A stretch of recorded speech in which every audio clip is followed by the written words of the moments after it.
For the best in ProLab products and services, visit bayphoto.com.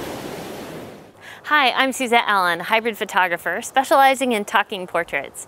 So we're going to talk to you today about audio and microphone options. There's a lot of different options out there, and we're going to do a test to show you what they sound like, different kinds of equipment, and then you can decide what tool is best for you. They're all good solutions, just depends on your job and the ambient noise that is present. As you can see, I'm completely mic'd up. We're going to be using the on-camera mic. We're going to show you a shotgun mic on the camera and also on a stand. We have a hardwired lavalier and we have a wireless lavalier. So let's do some tests at different distances and you can see how they sound. So for the on-camera mic and the shotgun mic, what we're going to do is show you what they sound like at 3 foot and 5 foot. And then of course my optimal shooting distance would be 10 foot because it looks better with people. But with those mics, sometimes you need to be closer. So then you get to have an idea of what it sounds like. Let's get started. We're going to start off with the in-camera mic. All cameras have one, and I'm at arm's length, and the reason is because that's usually where it sounds the best. The downside is that you got to use a wide-angle lens, which is probably not that flattering on my face.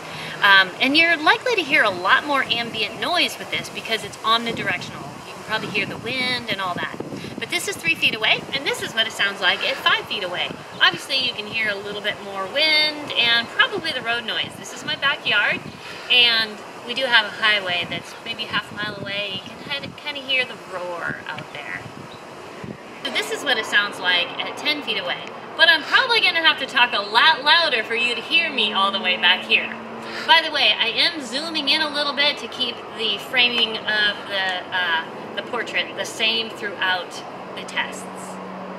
So this is the Panasonic Directional Mic, or a shotgun mic, and it is right on the camera. It is arm's length again. Now this is a directional mic. It picks up sound from right in front of it, but not so much from the sides. You're likely still to hear a lot of road noise, but let's check this out. And this is what it sounds like at 5 feet away. You may still be able to hear a little bit of the ambient noise around. This again is my 10-foot optimal distance, and the shotgun probably picks me up okay. I don't know. Is it loud enough? Can you hear me clearly? How's the road noise? Now sometimes when you want to shoot at this distance and you have a shotgun mic, you can bring it closer to you and use it on a stand. Let me show you what that sounds like. So here we have a shotgun mic on a stand right here in front of me, pointed at me.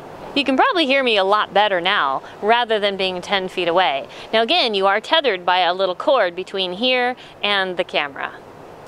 So this one right here is an Audio-Technica Pro 70, and this is a hardwired lavalier mic.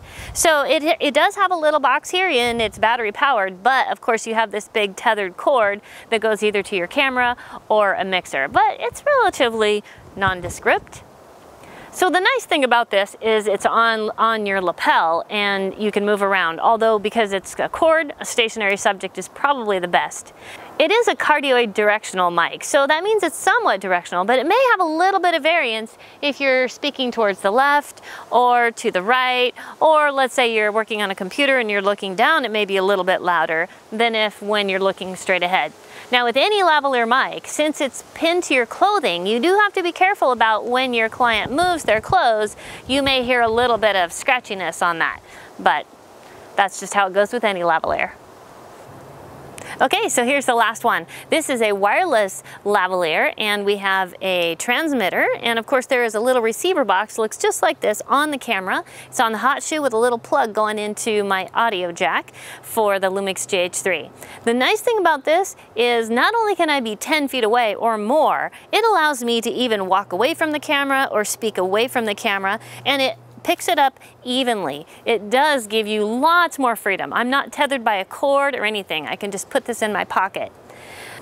It is an omnidirectional mic, so you can decide if there's a difference of when you speak to the left or when you speak to the right, or speaking down towards the microphone or up at the camera.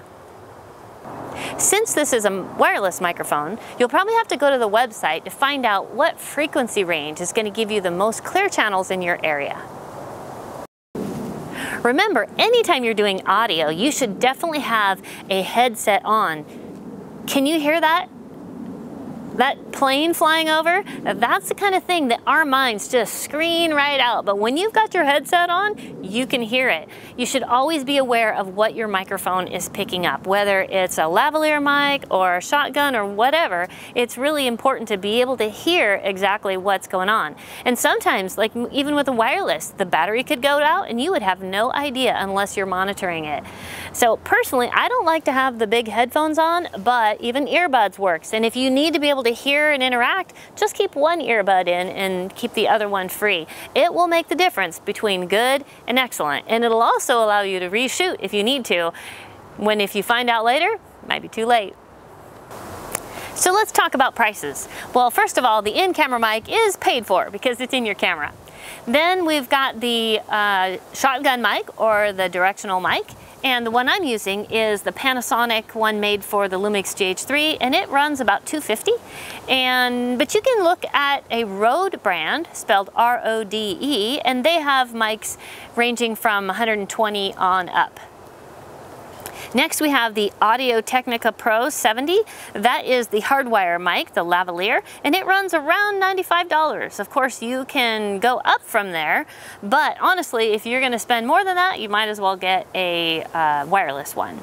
And the next mic is the Sennheiser G3 with the Me2 Wireless. That one runs about $600. And while that's definitely the most expensive one, it is really a good mic and gives you the most flexibility.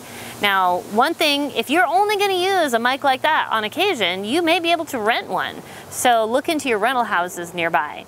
So remember, all of these tools are good tools, and it really depends on the job you're shooting, the ambient noise, and the end product, whether or not the audio is going to be significant or not. So I hope this has been helpful on your journey to hybrid photography. For the best in ProLab products and services, visit mayphoto.com.